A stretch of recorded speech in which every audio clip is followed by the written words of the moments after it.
อาจิโนโมโตะให้บ้านอาจินิไซก็ท่าบ้านในบองปอนขยมจีเฟรนบอกไปเจงอาจิโนโมโตะแต่มาดองให้เตียกขยมปลาตัวไปเจงมาอาจิโนโมโตะนั่งไงไอ้ทั้งไงนี่มีนสำนางบันรีบจำวิธีดนตรีเอากรมพลอาจิโนโมโตะ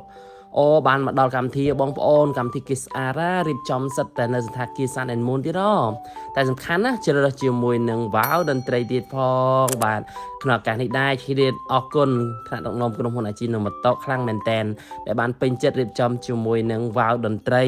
គឺថាក្រុមខ្ញុំថ្ងៃនេះស្អាតម្លេះបាទមានកញ្ញារ៉ាប៊ីមានបងកែវចាន់នីមុលមានលោករ៉េតបរិត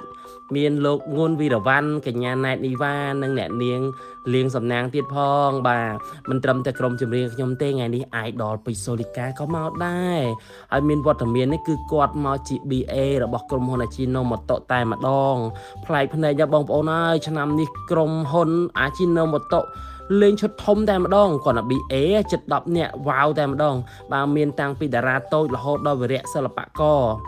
បាទពិតជាពិសេសខ្លាំងតែម្ដងបាទប្រាប់ប្លុកខ្ញុំមានតែប៉ុណ្្នឹងឯងបងប្អូនចង់ក្រោយចង់និយាយថាផលិតផលរបស់ក្រុមហ៊ុនអាជីណូម៉ូតូស្តង់ដារជប៉ុនគឺឆ្ងាញ់គ្រប់មុខតែម្ដង